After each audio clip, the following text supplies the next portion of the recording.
자, 지금부터는 압수수색 검증입니다. 이 압수수색 검증은 대물적 강제처분에 해당하죠. 우리가 전 시간에 배웠던 체포구속은 대인적 강제처분이었지만 압수수색 검증은 대물적 강제처분에 해당합니다. 따라서 의의를 보시게 되면 그 대상이 물건이라는 점에서 물건 밑줄 그으시고,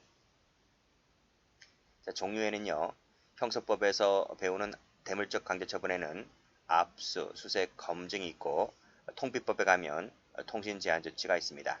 자, 이런 것들을 이제 앞으로 배울 겁니다. 자, 공통점을 보게 되면 일단 범죄 혐의가 있을 것, 두 번째로 필요성, 그리고 관련성 있어야 되고요. 마지막으로 비례성, 영장주의 원칙이 지켜지면 됩니다.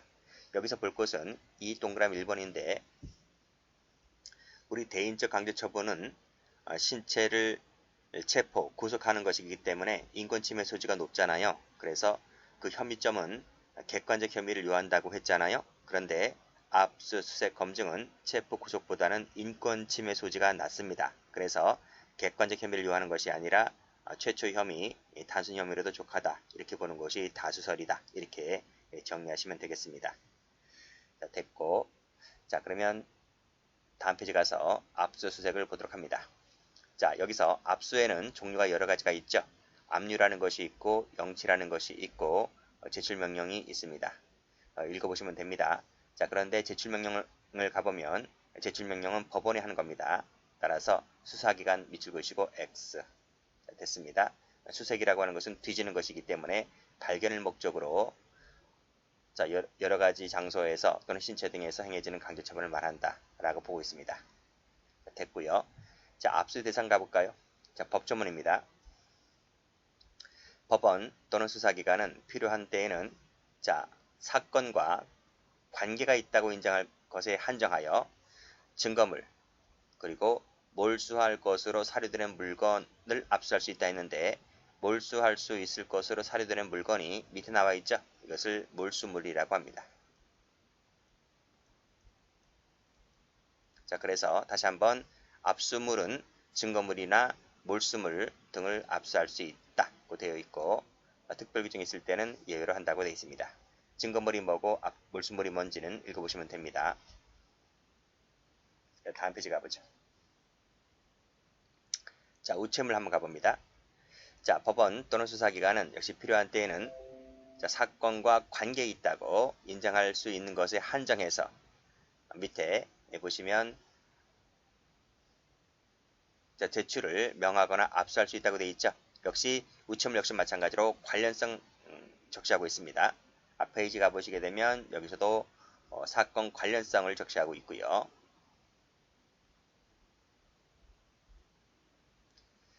자, 됐고 다음 페이지 한번 가봅니다. 다음 페이지를 가보시게 되면 자, 정보 저장 매체가 나오죠. 이 조문도 역시 읽어보시면 법원, 수사기관은 압수 목적물이 정보 저장 매체인 경우에는 기억된 정보의 범위를 정해서 출력하거나 그리고 복제하여 제출받아야 한다고 되어 있습니다. 일단 끊고요. 자, 이 정보 저장 매체는 왜 범위를 정해서 출력하거나 복제하여 제출받아야 한다고 되어 있죠? 이 정보 저장 매체는 어디에 저장되어 있습니까? 보통은 컴퓨터 안에 저장이 되어 있잖아요. 그렇죠? 컴퓨터 안에 저장되어 있는 것은 이 범죄와 관련된 정보도 저장되어 있지만 그 지극히 개인적인 내용들도 저장되어 있잖아요.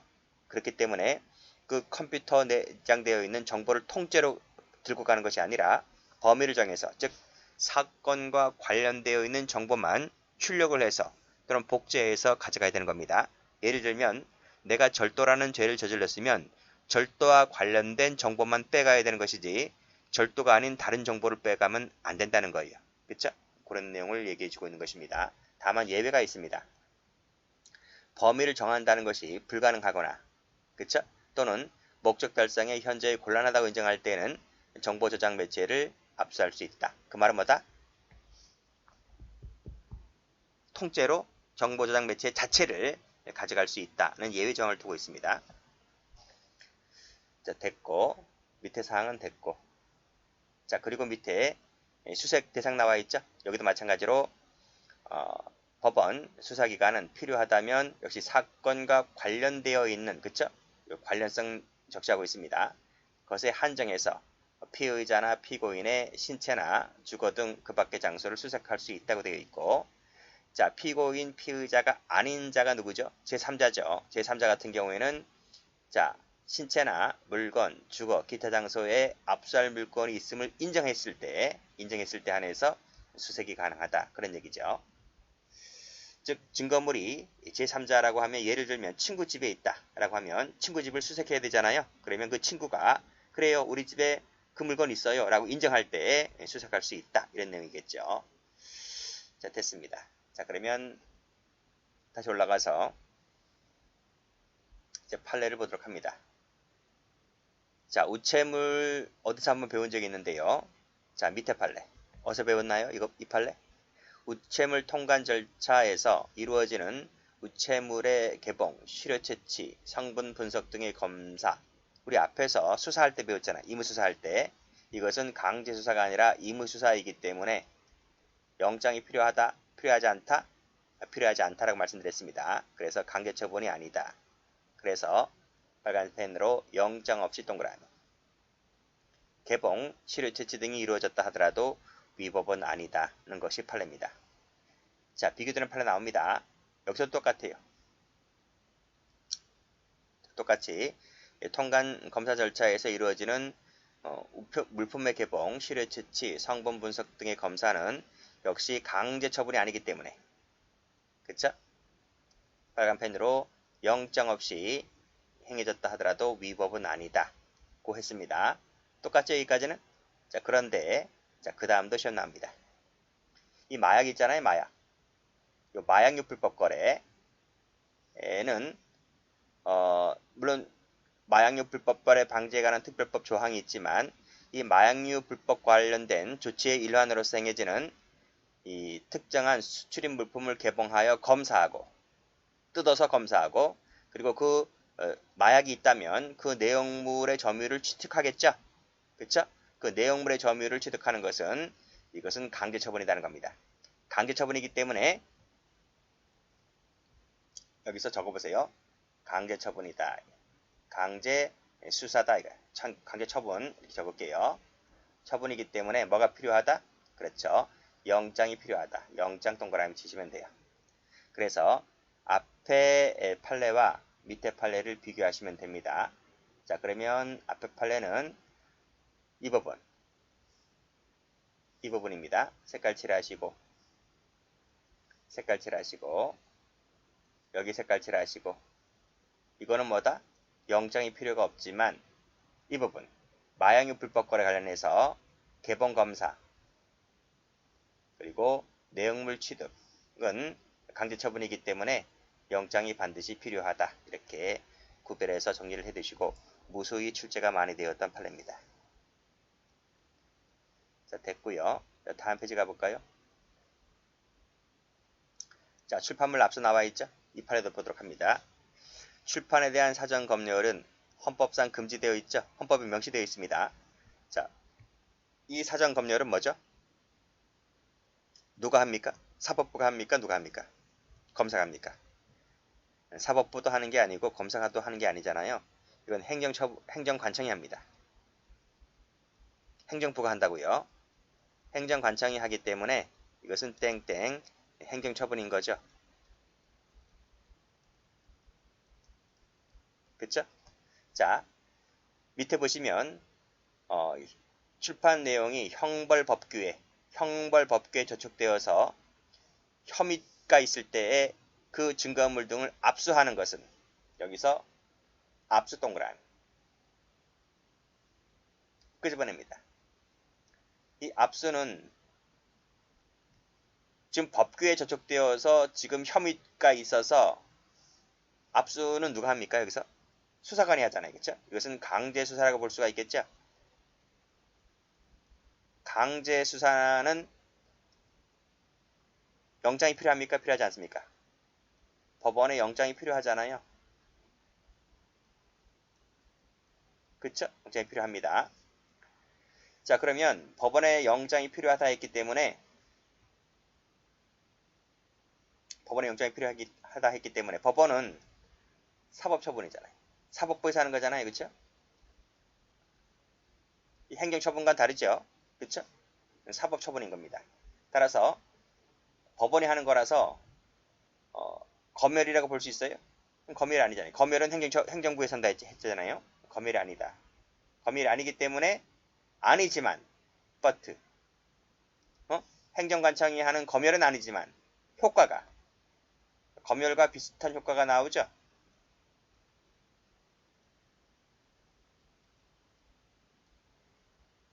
효과가 발생하잖아요. 비슷한 효과가 발생하기 때문에 따라서 이거를 적용할 때에는 뭐다? 엄격한 해석이 필요하다는 것이 판례입니다.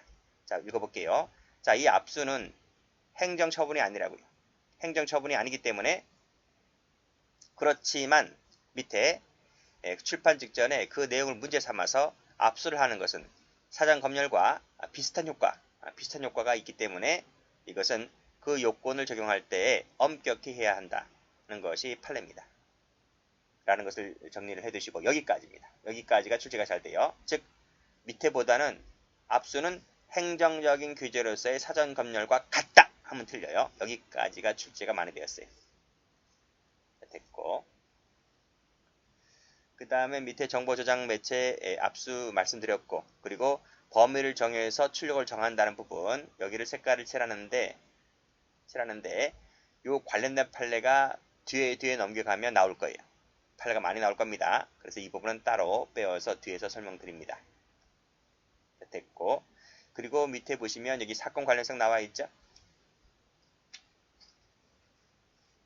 여기 사건 관련성 나와 있죠. 다시 한번 올라갑니다. 자, 우체물도 사건 관련성 나와 있죠. 자, 그리고 압수 관련해서 여기도 사건 관련성 나와 있죠. 이 관련성이라고 하는 것이 또 올라가 보면 공통요건에서도 여기 관련성 나와 있잖아요. 근데 이 관련성이라는 것이 원래는 없었었어요. 없었었다가 이 관련성이라는 것이 2011년 형소법이 개정되면서 추가가 된 겁니다. 그러니까 그전에는 뭐다? 2011년도 이전에는 형소법에 관련성이라는 것이 없었기 때문에 따라서 판례도 사건 관련성을 요하지 않았다는 거죠. 그래서 뒤에서 보겠지만 2011년도 그 이전 판례를 공부할 때는 사건 관련성이 없어도 된다. 이렇게 나와 있어요. 그 판례도 출제를 해서는 안 되는데 현 시점에서는 그런데 그 옛날 판례도 출제가 최근에 되고 있기 때문에 최근에 말고 몇 년 전도 다 출제가 됐고 지금까지 그 출제가 계속 이어져 있기 때문에 그 판례까지 같이 받으셔야 됩니다. 어쨌든 현재로서는 사건 관련성을 요하지만 과거 판례는 요하지도 않았다는 점에서 비교를 좀 해두셔야 되고 물론 형소법이 2011년 지금 개정된 지 10년이 넘기 때문에 최근의 판례들은 전부 다 사건 관련성을 요구하고 있다. 이런 취지로 나오고 있죠. 됐습니다. 자, 그러면 4번 볼까요? 압수수색 제한을 좀 보도록 합니다. 자, 제한에는 세 가지가 있습니다. 자, 군사상 기밀 하나가 있고 공무상 비밀 하나가 있고 그리고 업무상 비밀 하나가 있습니다. 자, 밑에다가 한번 적어보세요. 자, 이것도 CF 하시고 해경 승진에 기출된 적이 있는데 이 세 가지만 제한이 있습니다. 통신상 비밀은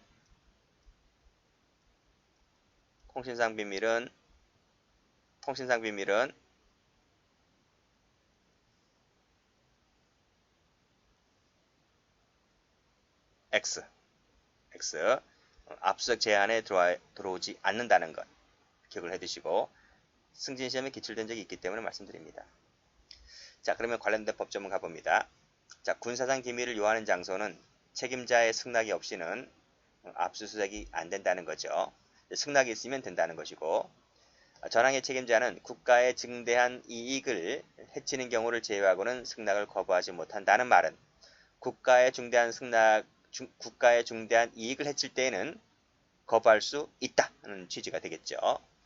국가의 중대한 이익인지 아닌지는 그 군사상 기밀을 요하는 그 책임자가 판단하겠죠. 자, 밑에 공무원이었던 자가 소지, 보관하는 물건에 관하여는 본인 또는 그 해당 공무소가 직무상의 비밀에 관한 것임을 신고한 때에는 역시 승낙 없이는 압수하지 못한다. 승낙이 있으면 압수가 가능하다. 역시 마찬가지로 국가의 중대한 이익을 해치는 경우를 제외하고는 승낙을 거부하지 못한다는 말은 국가의 중대한 이익이 있을 때는 거부할 수 있다는 것이죠. 이건 해석하기 나름인 거예요. 그렇죠? 예를 들면 여기 1항에서 그 공무소나 당의 감독 관공서라 했는데 이 대표적인 것이 어딥니까? 청와대잖아. 청와대. 옛날에 일 터졌을 때 청와대 검찰이 들어가서 압수하려고 그랬죠? 근데 압수했어요? 못했어요? 처음에는 못 들어갔죠. 못 들어갔다가 왜냐하면 여기는 국가의 중대한 이 관련된 장소이기 때문에 못 들어간다는 거지. 해석하기 나름이라는 거죠. 다음 업무상 비밀 관련된 조문 보도록 합니다.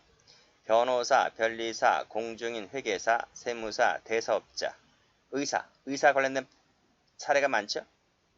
자, 한의사 등 자, 그 업무상 위탁을 받은 소지, 보관하는 물건을 타인 비밀에 관한 부분은 압수를 거부할 수 있다는 것이죠. 그래서 이 의사 관련해서 여기 환자가 예를 들면 프로포톨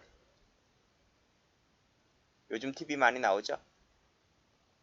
연예인들 프로포톨 맞으러 왔단 말이죠. 그쵸? 자, 근데 수사관이 이 병원을 압수를 하려고 그래요. 근데 이 연예인 관련해서 이 병원을 압수하려고 하는데 이건 타인 비밀 관련된 것이잖아요. 그러면 병원장은 압수를 거부할 수 있는 것이죠. 다만 예외가 있는데 그 타인이 승낙하거나 그쵸? 그 연예인이 승낙하거나 또는 중대한 공익상 필요가 있을 때는 이게 무슨 말이냐면 그 프로포털 맞은 사람이 사망한 거야. 그랬다면 중대한 공익상의 필요가 있겠죠? 그랬을 때는 압수를 거부하지 못한다는 것이죠. 그런 얘기입니다. 여기서 뭐 변호사, 변리사, 공증인 쭉 나와 있는데 여기는 감정이 들어오지 않지만 뭐 중요한 게 아니라서 그냥 은택만 하시면 될 것 같아요. 자, 다시 한번. 자, 승낙이 있으면 압수수색할 수 있다. 다만 국가의 중대한 이익을 해칠 때는 승낙 거부할 수 있다는 것이고 밑에도 마찬가지고 그 다음에 타인 비밀에 관한 부분은 압수를 거부할 수 있는데 그 타인이 승낙하거나 사망같이 중대한 공익상 필요가 있을 때에는 압수 거부할 수 없다. 이런 법조문들 다시 한번 숙지를 해두시면 되겠습니다.